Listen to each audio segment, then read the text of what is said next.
C'est comme si la broche avait disparu. Marinette, nous sommes pareils, toi et moi. Nous voulons la même chose, qu'Adrien soit heureux. Marinette du Parcheng, je suis sûre que tu as des secrets et tu ne pourras pas me les cacher. Mais quoi qu'il arrive, nous serons prêts.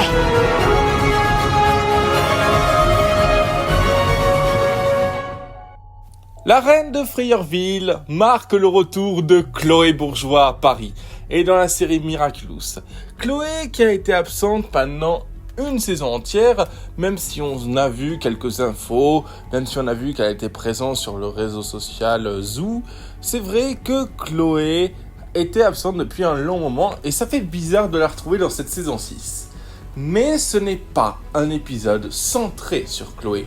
Cet épisode nous raconte peut-être son retour à Paris pendant un tout petit moment, mais l'épisode se concentre sur Lila et sur son plan pour démasquer Ladybug, à moins que Marinette réussisse à déjouer son piège. Du coup les Miraculeurs, nous sommes partis pour cette toute nouvelle review de ce 24e épisode de cette saison 6 de Miraculous, j'ai nommé La Reine de Freyerville.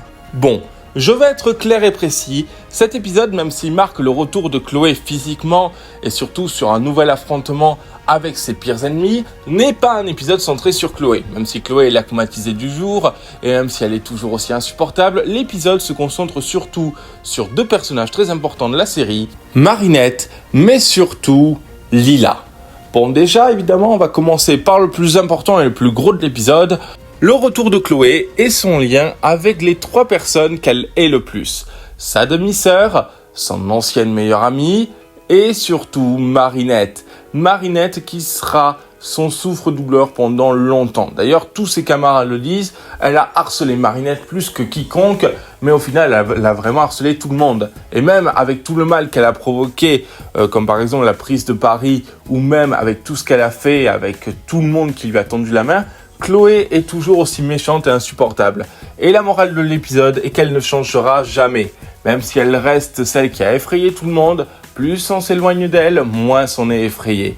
Et ça, c'est hyper intéressant. À savoir que tout l'épisode en question, comme son acclimatisation, et même par le fait que Sabrina croit qu'elle a changé, tout ça a été provoqué par une seule et unique personne, Lila. Lila qui se retransforme en Iris, donc personnage qu'on avait déjà vu dans le spécial Londres, si vous vous en rappelez. D'ailleurs, c'était comme ça qu'elle s'était transformée.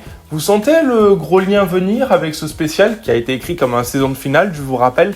Donc, sachez que tout ce qui va se passer dans cet épisode, en tout cas une bonne petite partie, sera en lien avec Protocole Secret et Nemesis. Mais en tout cas, toute la partie acclimatisation de Chloé, ou en tout cas acclimatisation piégée, c'était Lila qui a tout provoqué, y compris la lettre qui a fait croire à Sabrina que Chloé aurait pu changer. Mais bon, dans cet épisode, il faut quand même noter un truc, Chloé ne changera pas. Et ça, c'est pour tous les fans de la série, à mon avis, que ça a été écrit. En tout cas, tous les fans qui pensent que Chloé pourrait avoir une rédemption. Non, Chloé n'aura pas de rédemption. Chloé est beaucoup trop dans le mal et clairement, elle s'en rend même pas compte. Et c'est ça le pire. Même Noé Luxus le dit. D'ailleurs, on a le retour de Noé. Noé qui à la fin récupérera le Magical Charm. Décidément, un autre méchant qui récupère le Magical Charm de Ladybug. Qu'est-ce qu'il va en faire? Je ne sais pas. Mais ce qui est sûr et certain, c'est que Noé a quelque chose derrière la tête. On a même le retour d'Audrey à un moment donné dans la série. Et ça, c'est bien de savoir que c'est en lien. Mais du coup, je me demande vraiment qu'est-ce qui va se passer avec le personnage de Noé. Ce qui est sûr et certain, c'est qu'une fois que Chloé est transformée, enfin est acclimatisée, eh bien, on remarque quelque chose de très intéressant. Si Chloé, dans l'épisode Miraculeur, qui date depuis très longtemps, a été l'une des premières personnes à résister à une acclimatisation, eh bien cette fois-ci, elle devient vraiment l'acclimatisée sans intervention de Lila. D'habitude, les personnages qui interagissent avec le Miraculous du Papillon ont toujours une petite discussion avec ce dernier, qui les fait basculer vraiment vers le mal. Et là, Chloé n'a vraiment besoin de personne. Et je trouve ça hyper intéressant.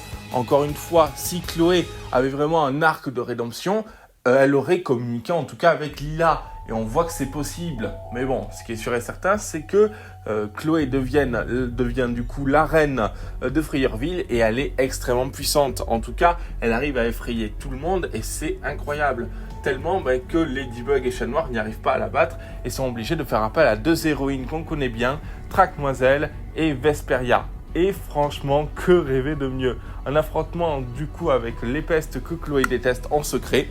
Parce que oui, du coup, elle ne sait pas que Sabrina et Zoé sont des super-héroïnes, même Marinette, elle ne sait pas. Et du coup, ça forme un super combat. Déjà, Vesperia qui force Chloé à la suivre en lui rappelant encore une fois qu'elle n'est pas digne du Miraculous. Chloé qui n'a clairement pas oublié ses rêves de Queen Bee. Et surtout, Trackmazel qui réussit à récupérer l'objet où il y avait l'Akma. Donc, franchement, super intervention des deux jeunes filles. Et c'est bien parce que du coup, Sabrina a remercié Chloé à un moment donné. Elle a remercié de prouver qu'elle avait clairement pas changé et que justement, maintenant que c'est fait, maintenant qu'elle a oublié Chloé, elle peut ouvrir son cœur à quelqu'un d'autre et son cœur sera ouvert, à mon avis, pour Zoé. Et ça c'est cool parce que Zoé et Sabrina forment vraiment une belle amitié, voire même peut-être un futur beau couple. Et ça c'est génial. Bon, évidemment on va parler du plus important de l'épisode. Eh bien, c'est Marinette et Lila. Comme vous le savez, la saison 6 a été écrite pour une seule chose, une course contre la montre à qui devinera l'identité de qui.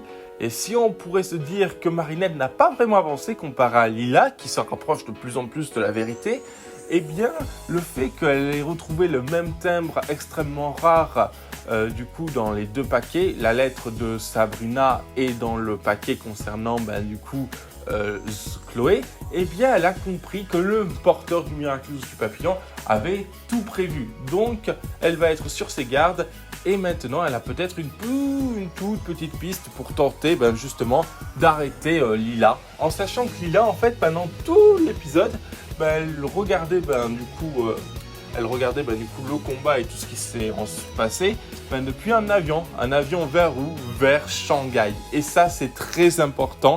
Et ça on le sait tout simplement parce que Lila va dans le restaurant d'Oncle Wong et rencontre même Faye. Donc déjà c'est cool parce qu'on a le retour du personnage de Faye. Peut-être qu'elle sera présente, on ne sait pas. Pourquoi ça serait pour elle l'occasion d'aller à Paris. Mais surtout, Lila se rapproche de plus en plus de la famille de Marinette. Mais ce qui est sûr et certain, c'est que Lila se rapproche de plus en plus de son objectif final, c'est de démasquer Ladybug. Et franchement, pour qu'une personne fasse le tour du monde, ou voire même une famille pour démasquer quelqu'un, eh bien ça rend Lila extrêmement folle et dangereuse. Et c'est ça qui me plaît vraiment sur ce perso. Du coup les Miracleurs, j'espère que vous avez apprécié cette review. N'hésitez pas à vous abonner, liker, commenter. N'hésitez pas à me dire ce que vous avez surtout pensé du retour de Chloé et du plan de Lila pour Protocole Secret et Nemesis. Et on se retrouve très bientôt pour une prochaine vidéo. Restez connectés. Noro, transforme-moi. Alors comme ça, tu te crois vraiment plus maligne que moi, Ladybug? On verra qui de nous deux trouvera l'autre la première.